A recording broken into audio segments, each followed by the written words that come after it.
지난 13일 이스라엘이 이란을 전격 공습했고요. 이란도 반격에 나선 지 5일째 접어들고 있습니다.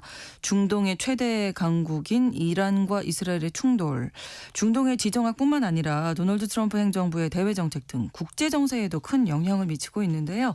오늘 글로벌 이슈에서는 이란 이스라엘 무력 충돌의 배경과 파장에 대해서 이야기 말씀 나누겠습니다. 한겨레 신문 정의길 선임 기자 오늘도 나오셨습니다. 어서 오십시오. 안녕하세요. 네. 자, 일단 이스라엘이 이란을 왜 공격했는지, 왜 지금 공격했는지가 궁금해요.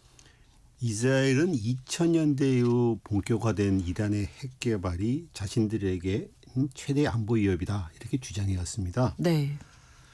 베냐민 네타냐후 총리도 13일 공격을 시작하고 나서 이란 핵 개발과 미사일 능력이 자신들에게 두 개의 실존적 위협이다 이렇게 말을 했죠.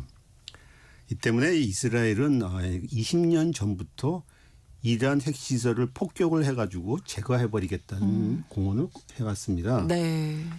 이번에 딱 이제 진짜로 단행을 했는데 여러 가지 배경이 있습니다. 이스라엘은 지금까지 협상으로는 이란의 핵 개발 능력을 저지할 수 없다 이렇게 주장해왔습니다. 그런데 버락 오바마 전 미국 행정부는 2015년에 이란과 협상을 해서 이란의 평화적인 핵 개발과 사용은 허용한다. 대신에 무기를 만들지 말아라. 핵무기는. 그리고 나서 이란에 대한 제재를 해제해 줬습니다. 이런 네. 합의가 포괄적 공동 이행 계획이라는 것입니다. 미국뿐만 아니라 유럽연합 이런 국가들 안전보장이사회 전체 국가들과 다 이란이 맺은 국제적인 협약입니다. 그런데 네. 이스라엘은 이 협정이 이란의 핵 능력만을 신장시켜 줄 것이라고 계속 반대해 왔습니다. 트럼프가 2016년 미국 대통령에 취임했습니다. 트럼프는 강력한 친이스라엘 성향이어서 2018년 들어서 이 협정을 일방적으로 파기해 버렸습니다. 네. 그리고 대이란 지지를 다시 강화했습니다. 그리고 협정을 다시 맺자 얘기를 했는데 이란은 이를 거부하고 그러면 우리는 이제 우라늄 농축을 할 수밖에 없다고 계속 진전시켜 왔습니다. 그래서 바이든 행정부가 새로 들어서고 나서 이란과 핵 협정을 다시 맺으려고 했는데 실패를 했습니다. 네. 이번에 트럼프가 다시 재집권하고 나서는 지난 4월 12일에 베냐민 네타냐후 이스라엘 총리와 회담하는 도중에 갑자기 이란과 네. 협상을 재개하겠다 맞아요. 발표를 했습니다. 네. 그리고서 60일 시한을 설정을 했었죠. 근데 그 60일 시한이 지난 12일로 끝났습니다. 그런데 그렇다고 해서 미국이 물론 협상을 종료한 건 아닙니다. 네. 근데 그 다음 날 이스라엘이 공격을 해버린 거죠. 한 거군요. 협상 시간 끝나게 기다렸다가 공격한. 거의 그런 네. 모양새죠. 예. 근데 이스라엘이 이란을 공격한 이유가 더 있을 것 같아요. 그렇죠. 그 외에도.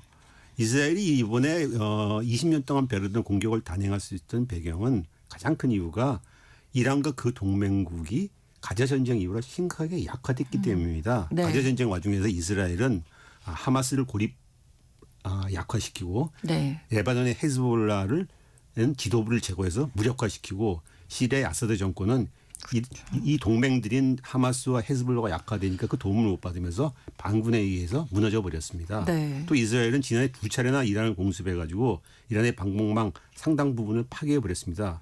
이스라엘 입장에서는 주변에서 자기네 발목을 잡던 하마스, 헤즈볼라, 시리아가 사라지고 나고 또 이스라엘 그 중간에 있는 나라들인데 마음대로 이제 이란까지 날아갈 수가 있게 된 거죠. 네. 그래서 이란을 거침없이 이제 공격할 수 있게 된 거죠. 그렇군요. 자, 그러면 이번 이 이스라엘의 이란 공격 성공했다고 볼 수 있을까요? 단기적 전실 속으로는 아주 큰 성공이라고 할 수 있죠.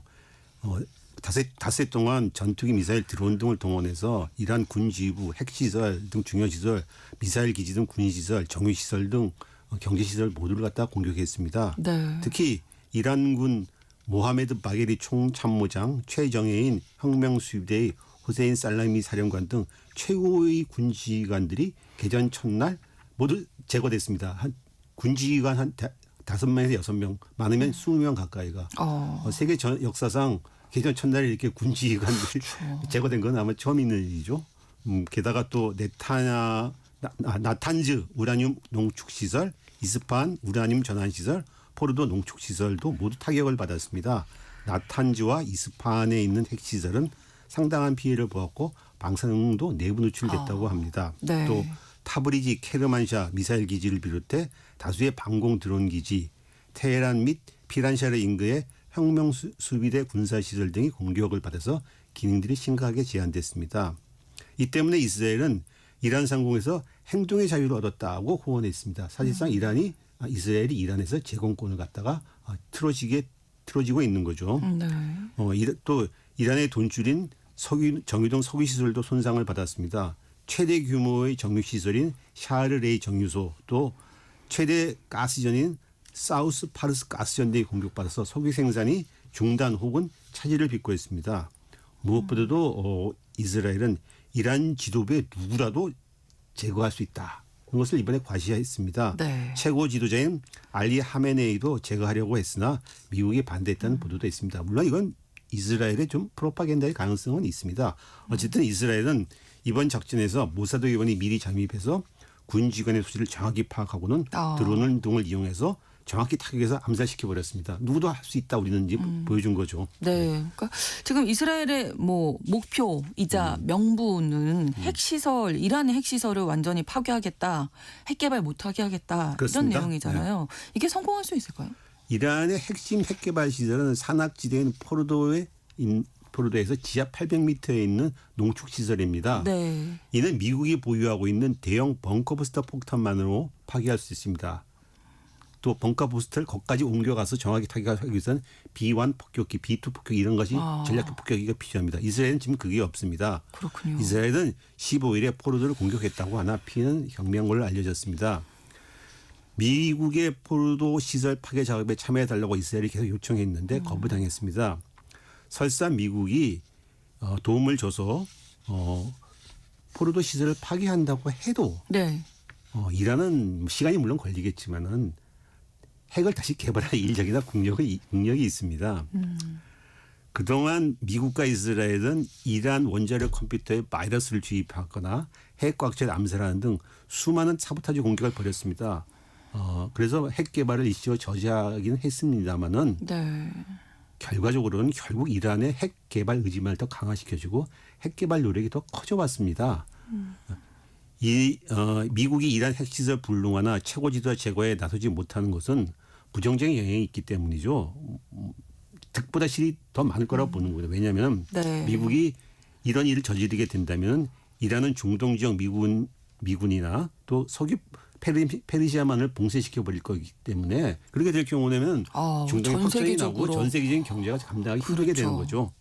근데 이스라엘이 이 내용을 모르지는 않을 것 같은데요. 네네. 이게 지금 단기적으로는 성공했다고 하지만 핵 개발을 완전히 막거나 붕괴시키는 거는 어려울 것이다. 알고 있을 텐데 왜 공격했을까요? 일단 이란을 갖다 약화시키겠다는 목적이 있겠죠. 그런데 또 하나는 이번 공격이 베냐민 네타냐후 이스라엘 총리의 정치적 동기가 크게 작용한 것 같습니다. 네. 네타냐후는 가자 전쟁을 막지 못한 책임으로 전쟁이 끝나고 나면 퇴진해야 됩니다. 그렇죠. 게다가 그는 독직 부패 혐의로 지금 현재 재판에 계류 중입니다. 최근에는 측근이 카타르 왕실의 자금을 받았다는 스캔들까지 더해졌습니다. 공격 전날인 12일에는 의회에서 네. 초정통파 유대교 신자들의 병역 면제 여부를 놓고 이에 반발했던 병역 문제를 계속 해달라고 하는 초정통파 유대주의 정당들이 네. 의회 해산 투표를 해달라 그래갖고서 거의 한 표 차로 간신히 부결됐습니다.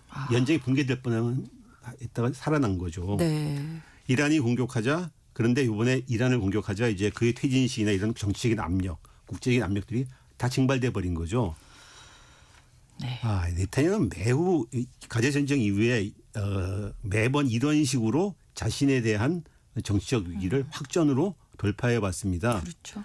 하지만 끝나고 나면 더 큰 위기와 압력이 네타냐후에게 도돌이표처럼 반복되어 왔습니다. 네타냐후 지난 3월 가자 휴전을 깨버리고 가자를 완전 점령하고 팔레스타인 주민을 축출하겠다고 시도를 했습니다. 그리고 네. 지금 진행하고 있고요. 그래서 극우 세력들의 연정 이탈을 막았는데 하지만 국제적으로 유럽 국가들이 이스라엘을 더 이상 이제 방치할 수 없다. 제재를 시작했고 팔레스타인 독립권 인정하겠다. 이런 움직임이 커지고 있었습니다. 네. 게다가 트럼프는 지난 4월 중동 순방에서 네타냐후 요청에도 불구하고 이스라엘 방문하지 않았습니다. 그렇죠. 예. 기존의 친이스라엘 반이란 중심의 중동 정책을 수니파 보수 왕정 중심의 거래주의적인 정책으로 바꾸겠다 이런 신호를 막 보냈습니다. 네타냐후는 그런데 이번에 네타냐후 이번 이란을 공격함으로 해갖고서 미이란 협상도 깨버리고 트럼프도 다시 이스라엘 쪽으로 끌어당기는 데 성공을 한 거죠. 네. 그런데 장기적으로 또 전략적으로 그 결과가 어찌 될지는 사실 좀 불투명합니다. 그러니까요. 이번 사태가 과연 어떻게 끝맺음하게 될지를 그려보면 사실 네. 답이 별로 그렇게 답이 별로 나오지는 없죠. 않는 것 같아요. 현재로서는 이스라엘은 당분간 공격을 계속 이어가겠죠. 근데 문제는 이제 자신들도 이제 커지는 피해를 감수해야겠죠. 아유, 그럼요. 그렇죠. 네, 네. 이란은 2,000발의 탄도미사일을 보유하고 있고 이를 드론과 섞었으면서 이란의 방공망을 지금 돌파하고 있습니다. 지난 16일부터는 극초음 미사일을 발사했고 이스라엘은 16일에 8명의 사망자가 나는 등 개전 이래 최대 피해를 받습니다. 네. 장기화가 될수록 국토가 좁은 이스라엘이 입는 심리적 물리적 피해는 커지겠죠. 물론 장기화 되면 이란 역시 방공망이 없고 현재 없는 상태고 미사일 재고도 바닥이 날 것이고 그렇죠. 시간이 가면 군사적인 열세가 더 심해질 것도 사실입니다. 그런데 이스라엘로서는 공격을 무한정 지속할 수도 없고 미국 역시 이런 전쟁을 갖다 계속 방치하기는 그럼요. 힘든 상황입니다. 네. 현재 보면은 이란도 미국과의 협상에 여전히 의지를 보이고 있습니다. 이란은 1980년대 초 이슬람 혁명 뒤 이라크와 8년 동안 전쟁을 했습니다. 당시 그 전쟁은 미국과 사우디가 이라크를 지원해서 이란의 이슬람 혁명 전파를 막아라. 일종의 반혁명 전쟁이었는데 네. 이 전쟁에서 초기에 이란은 상당히 불리했었고 전쟁이 질 것 같았는데 결국 살아남아서 이 전쟁에 승리를 했습니다. 네. 또 이 전쟁이 결국 이란의 이슬람 혁명 체제를 공고히 하는 어떤 계기가 됐었죠. 이런 전력 때문에 이란이 뭐 쉽게 예. 무릎 꿇을 것이라고는 좀 보기 힘들 것 같습니다. 그러네요. 지금 미국 이란 사이 협상은 일단 중단된 상태인데 이게 다시 시작할 수 있을까요? 네. 주요 7개국, 서방 7개국 G7 정상회의에 참석했던 트럼프가 이란은 기본적으로 협상 테이블에 있다. 네. 합의를 원한다. 이런 말을 했습니다. 그리고 이번에 오늘 급하게 중동 사태 때문에 백악관으로 돌아가겠다. 이렇게 그렇죠. 발표를 했죠. 네. 트럼프는 계속 그런 신호를 계속 보내왔습니다. 전날이고 그 전날이고 뭐 이란이 늦기 전에 대화를 시작해야 된다. 그렇게 얘기됐었고 또 월스트리트 저널 어제 보도를 보면은 네. 이란 쪽이 미국이 군사작전에 참여하지 않는 조건 하에서 다시 협상 테이블로 복귀할 수 있다. 이런 신호를 급하게 이런 신호를 미국 쪽에 전했다고 합니다. 네. 이란은 현재 핵 협상에서 새로운 양보를 할 준비는 되어 있지 않다는 입장이긴 하나 네. 또 입장이고 또 협상 재개가 불투명하다면 핵 프로그램을 가속하고 전쟁 확대도 고려할 수 있다. 이런 메시지를 갖다 계속 보내고 있습니다. 이른바 협상 신호도 보내고 압박도 하고 이란도 계속 그러고 있는 거죠. 네. 그래서 이제 현재 그 미국과 이란의 입장을 보면 미국이나 이란 역시 협상은 하겠다는 의지를 계속 보이고 있는 게 사실입니다. 하여튼. 근데 문제는 이제 이 미국과 이란이 다시 협상 테이블에 앉았을 때 어떤 결과가 나올 수 있을 것인가 하는 거죠. 근데 전문가들은 그 협상의 결과가 버락 오바마 시절에 맺었던 그 핵 협정과 유사할 수밖에 없을 것이다 이런 얘기를 하고 있습니다. 네. 왜냐하면은 이란은 협상을 하되 우리의 농축 우라늄 제가 무기는 안 만들겠지만은 농축 우라늄을 농축하는 권한은 끝까지 가지고 가겠다고 입장을 계속 고수하고 있습니다. 그 때문에 그 카린 폰 히첼 영국 왕립연구소 사무총장 이 사람은 미 국무부에서 대테러 선임 보좌관 지내기도 했었는데 네. 오바마 때와 아주 유사한 거래가 될 것이다. 그런데 트럼프는 자기 방식의 변화를 줄 것이다.